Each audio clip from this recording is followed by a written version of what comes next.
definition, sextortion is the abuse of power to obtain sexual benefits and is often viewed as an online predator tricking someone into giving them nude photos and videos, and then demanding money or other demands. According to a study done by Harvard University, it can manifest itself in various forms, including demanding sex in exchange for grades. This unsavory practice is used against female students in Nigeria, Botswana, Tanzania, and it's been used to exploit women seeking employment in South Africa. The distasteful predatory behavior has also been used in the exploitation of women seeking land rights in Ghana and Sierra Leone. Hello everyone and welcome to Our Voices. I am Jean Niniwa and I am joined by my co-hosts Oriane Intagishaka and Simini Shekoye. This week on Our Voices, we are discussing the different types of sextortion that target women in Africa and how they can combat as well as survive the abuse commonly practiced online through blackmail. Well, ladies, so what is your thought on this topic? Is that something that, I don't know, happened to you or you're familiar with? Unfortunately, it has not happened to me, and I pray it never happens to me. But to anyone. I think that, sextortion is something that, is a shared responsibility for everybody. I mean, you have people who actually take the pictures. You have people who share the pictures. You have people who demands the pictures, the digital platforms, the actual perpetrator, and the victim. So, I think that for women, when we do programs like this, is really a wake-up call and a reminder that we should not be sharing any nude, anything, on any device that goes on the World Wide Web. That can be simple as your phone. So I think that the responsibility is definitely shared, and we need to really take responsibility in many cases. I know in some cases they are forced, but I think that there are parts that we also as ourselves can do to prevent the crime. Yeah. This is, threatening to share a sexual nude image or videos in order to give into a demand, right? And this happens, by the way, not only to girls, it also happens to young boys, and it's becoming very common. And I think we have to know that it is a crime. It is punishable by law. For example, in the US, it can get you up to 7 years of imprisonment or up to 15,000 fine. So if we don't report it, that means we are allowing, even if they leave us alone, we are allowing them to do it to other people too. So we have to note that we have to report it. And also I agree with Oriane's point that we also have to take a responsibility on what we share on different platforms, unless, of course, we are in a situation that forces us to do so. Correct, yes. Well, Kenyan women and girls are facing sextortion through blackmail. Again, this occurs when perpetrators threaten to make public nude or sexual images or videos of the victim unless she pays them, sends the criminals more content, or gives in to other demands. In the following report, Francis Otomwa talked to some victims about their ordeal. Discovering that the person she could trust had betrayed her by sharing her intimate photos online was devastating for Jamila, not her real name. Her former partner had amassed enough explicit images of her to destroy her reputation. Private images secretly taken during a video call. Kila siku ananipigia simu akiniitisha hela, alikuwa kitaka 50,000 ambapo he kept pestering me every day to part with $300. I was financially down and couldn't raise that amount. At this point, I didn't have a choice but to comply. I requested that he meet with me, and I handed him $200, which I had borrowed from friends. Still, he was not satisfied. Despite Jamila's attempt to appease her former partner, she says he still posted the pictures on Telegram, a popular messaging app. Mariana also chose not to provide her real name. She says she refused to give in to threats by her former partner to release nude photos of her unless Mariana allowed him to sexually abuse her underage niece, who lived in the same house. I told him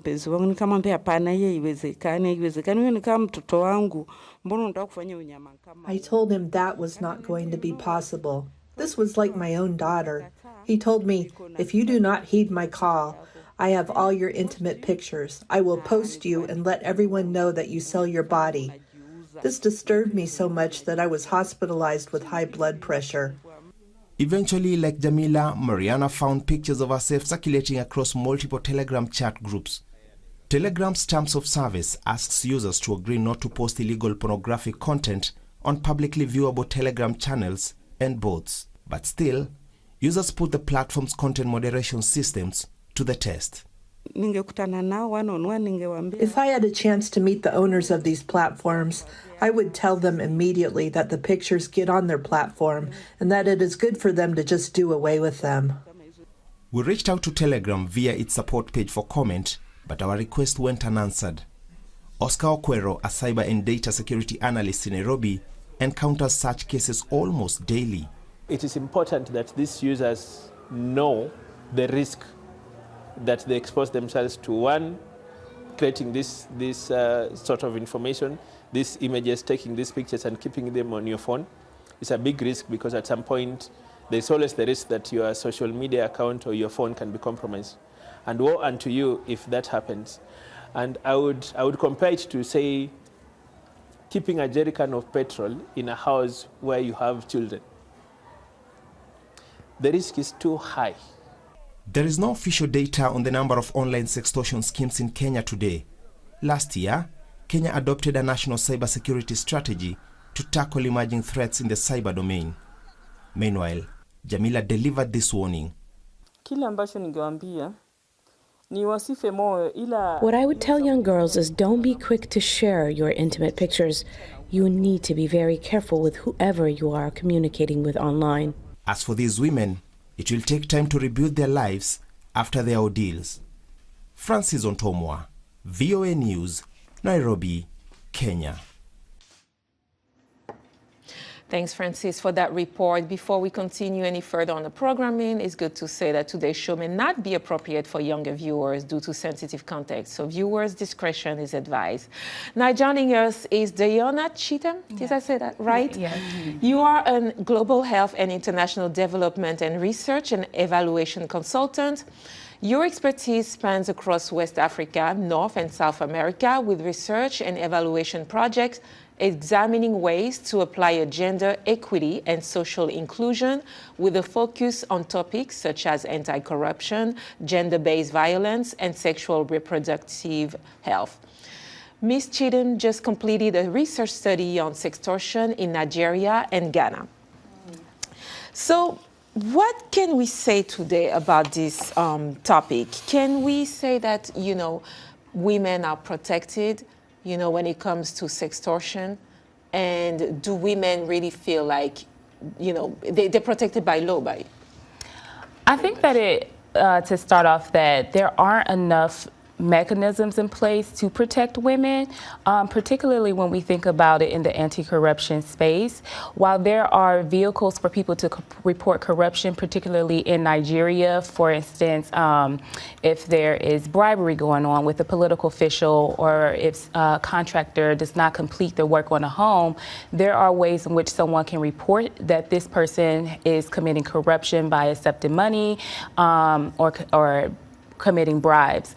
Yet for sextortion, for particularly young women in Nigeria who are in university, they do not have the same outlets to report.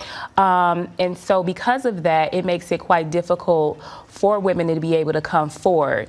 If you notice in like the BBC documentary, women have reported potentially wanting to harm themselves and take their own lives because of the violence that they have experienced at university and without having anyone there to protect them. Yeah. Yes, I have a question about, women's being extorted for getting either a job or whatever favors that may come with sexual demands. Do you think that just saying no means no, and then, building that culture of women just saying no and then suffering the consequences of maybe not getting the job, would that solve the problem, or would the perpetrator just continue? I don't believe that would solve the problem. In order to efficiently address women who are forced and coerced into sexual activities with a potential employer, there has to be outlets for women to make income. We are in a crisis of living crisis globally, and I think to put the onus on women to say no is not enough, because these women have to provide for their families. They have children to put into school, and they're young themselves. So it wouldn't be sufficient to only depend on women to say no, but to address the entire culture around sextortion and bribery. I agree. Yeah. I agree. So let's talk about, women, girls who trust the relationship they are in, and they tend to share pictures and very private images and videos. How can they protect themselves? What are the things they need to know in order to avoid this crime committed on them? I think that it needs to be taught to young women and girls very early on the likelihood of their pictures being shared. Most of the times we do this with a lot of naivety and believing that we can trust our partners, yet we've seen time and time again that they will use their pictures in order to bribe them, to blackmail them, to potentially, say, I'm going to tell your family that you did this. And we have to account for that a lot of these women are in religious households as well, and the potential harm that they can put themselves in by even sharing a photo, because everyone's household and culture does not allow for that type of explicit behavior, explicit photos. And so I think that it's a lot of education that we need to do for women and young girls who do not want their pictures to be shared over the global internet, or let them understand the severity of being blackmailed. I think that if we empower them to make those decisions, that's ultimately where we can see a change. So digital literacy could be one way of, helping these girls understand. So we'll come back to this conversation, but now it's time for a break. When we return, we'll see how survivors of sextortion can get justice as we take a closer look at new legislation that has been introduced since Nigeria's Sex for Grade scandal. But first, we would love to hear from you on our social media platforms. We are on Facebook, Instagram, and X, formerly known as Twitter. And our handle is @VOA Africa. And don't forget to use the hashtag VOA Our Voices. We'll be right back.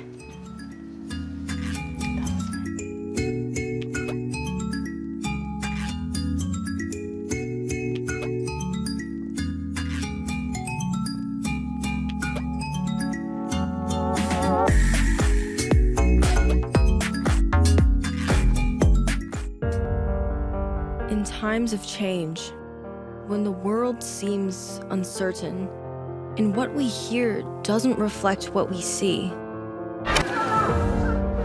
we seek the truth. When we are told only part of the story, we lose trust. In moments of crisis, our dreams, hopes, and wishes for a better tomorrow depends on a free press. At Voice of America, we bring you the stories that people take risks to see. We connect the world and unite it with truth. At Voice of America, we show you the whole picture.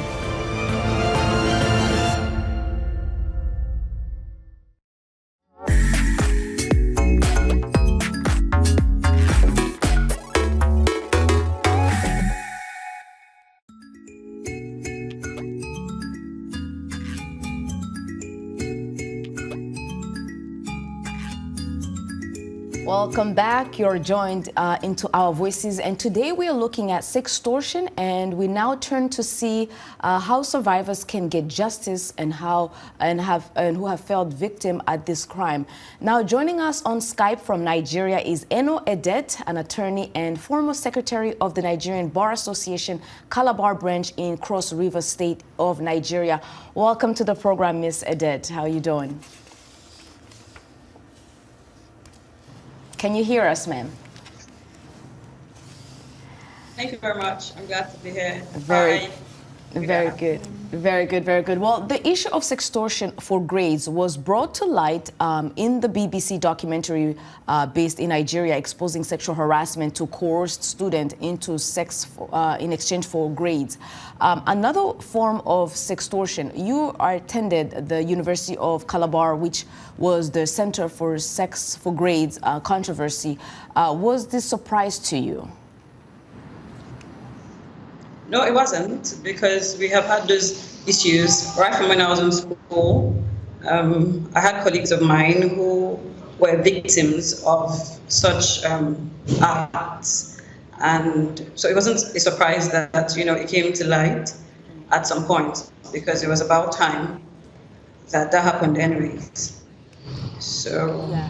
It seems like it was very, very, common, if I should say, from teachers to students. Are there people who are feeling like, now that we have heard something, this and this should be done? What should be done, you think?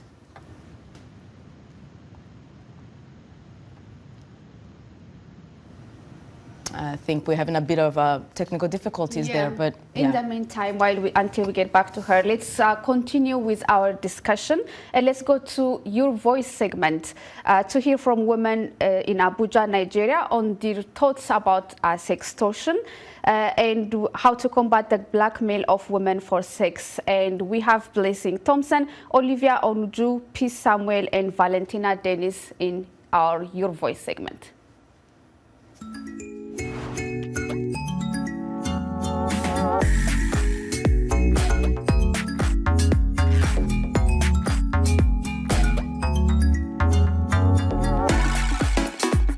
If I say there should be laws concerning this, it might even be those that are even the committers, that the sex offenders might not want to put it in law. But I think the girl child should be more educated and should place more high value on themselves. Should train our daughters well, because if you have value for yourself, there are some certain things you won't do. So you don't need someone to tell you that this is wrong. If you have value for yourself, you know that this thing I cannot do it. Some men are greedy and they have lust in them. So when they see a flash lady, they would like to have sex with the person before. And in them, they thought that that's the only way to pay them back. Yes. But I didn't do it really.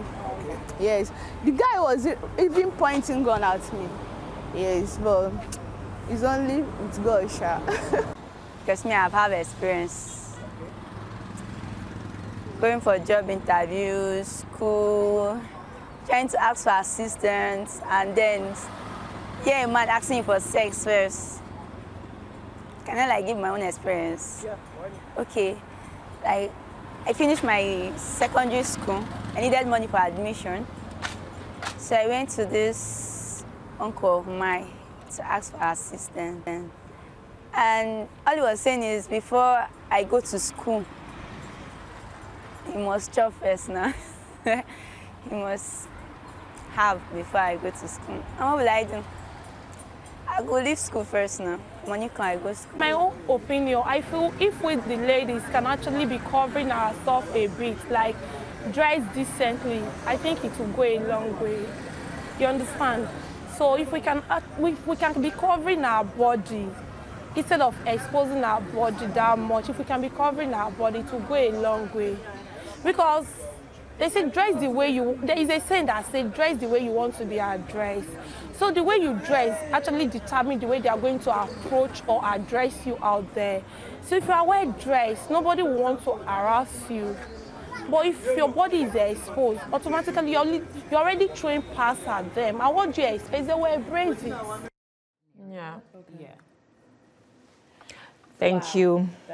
Yeah, different views definitely there. Different views. I do have a lot to say about what they just said, but I just want to reiterate the question that I had asked our guest Edith about, the sex for grades scandal. What are students or maybe people in the community asking as a solution? And maybe you can also respond to that from your Nigeria experience.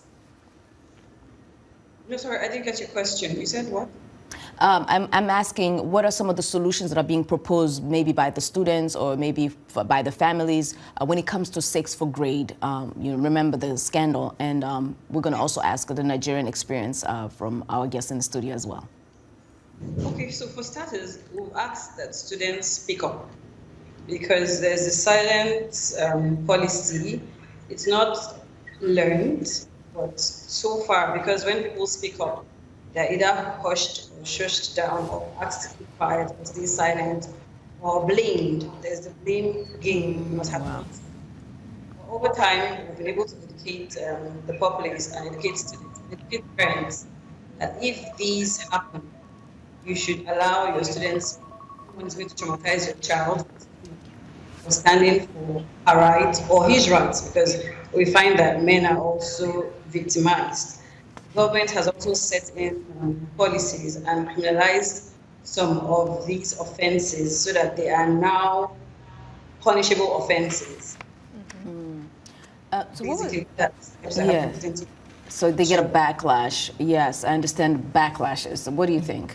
I think that we need to create systems within the universities where students actually have a place to go to report these crimes. I think that because oftentimes these, there aren't clear structures and policies to handle sexual assault, and particularly in the form of sextortion, that these women are uncertain on who to turn to. We've seen in the research that we will have a student advocate for herself, yet she doesn't have the backing and support of administration to really make sure that the perpetrator, who's oftentimes a well-respected professor, is dealt with appropriately. Another point here is how much the law enforcement agencies are also aware about this sextortion and are ready to help, when they report, especially when the girls come to them. I think that we need to have more people who are willing to speak up against these reoccurring acts, because it's like a known secret, right? Or if not even a secret, these women do know. And I mean, these people know that these women are being offended. And so I think that there needs to be structures in place in order for them to be able to have somewhere to go. But it is very underreported. And a large part of that deals with culture. A lot of times women believe that, and society believes that women have a choice to participate in sextortion without considering all of the implications with that. Yeah, like me said that, the responsibility seems to, go back and forth. Like they do feel like, they feel guilty. Yeah. And I want to ask you and Miss Edette. Miss Edette, can you hear us? Yes, I can hear you. Okay, with your experience, have you seen a lot of perpetrator, being charged to the full, injustice? Do they go to jail?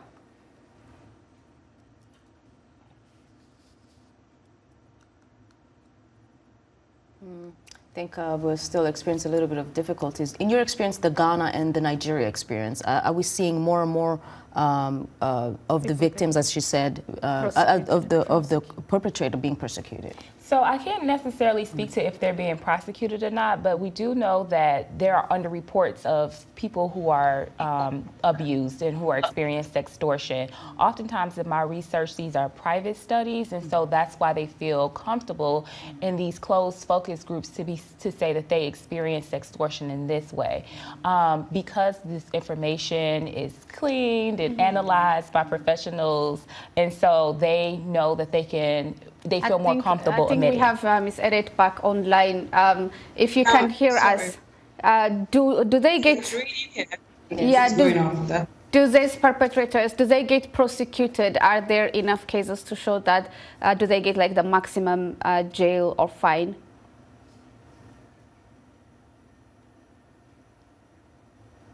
I think we are still experiencing, but we thank Ms. Edith for joining us and for sharing your experience on that. Thank you so much. And I have another question. How much do families even discuss with their young girls and with their young boys about this happening, so that they can feel comfortable to come to them when they are faced with such kind of blackmailing, for example? I believe that is very slim. If we think about it in a global context, it's not often conversations that people want to have. They aren't pretty, and so if you don't have a family who is willing to support you through that, victims are less likely to report. And then also we have to think about the ways in which we are in very religious societies as well, and how women can be cast out if they are victims of sextortion because of the ugliness tied to it and the shame that it can bring to the family. Well, before we close our show, ladies, can I get your final thoughts on this? My final thought is that do not take any nude pictures, period. But you know what? I think it's not not really realistic. I think now today is a part of, you know, you being with your person, it's just a part of, you know, the relationship. But even if you take it, don't share it. Why do you have, if it's a person who is with you and who is intimate with you, I mean, he has access to your I know. I think my final thoughts would be that we need to create a space for women to be able to explore their sexuality in a safe way. And one day I really do hope that we can get there. But right now we do need to be more vigilant. That's safe. Yeah, well, if you're sharing it with a partner with the hopes that this is just be something that you send to them, you know, these are also cases where wives are sending it to their husbands, and then there is phone hacking that can happen as well. Exactly. And so if we create a society where women can explore themselves, where they don't have to be shamed for their sexuality and their sexual desires, I believe that we can be able to move forward, because a lot of times shame is what keeps women silent. So maybe the platforms in this case should be able to put a, you know, a way of, you know, taking down, for example, if a woman goes to the platform and says, this is my picture, can you please take it down? They should be able to take action, right? Right, and I think it's extremely disgusting when somebody asks you for sex for your job, and I think that, you know, you should just say no. You know, well, you can say no, but oftentimes then I think it's easier for us to say that we would say no, because you know, we aren't put in those situations. But globally, women are facing that, where they are in different situations where they have to moms and things like that. So I think that what we really need to do is address the root cause, which is the patriarchy in our societies that allow men to be able to get away with that. Absolutely. Correct. Once again, thank you, Ms. Diona Chidam, Global Health and International Development Consultant, and of course, Ms. Eno Edet, attorney and former secretary of the Nigeria Bar Association, Calabar branch, who joined us via Skype from Nigeria. To catch up on the latest episode of Our Voices, or to stay up to date with news from around the continent, visit voaafrica.com or our YouTube channel. We will see you again next week with another exciting program. Be sure to continue the conversation on our social media platforms. Until then, thank you for tuning in. Cheers.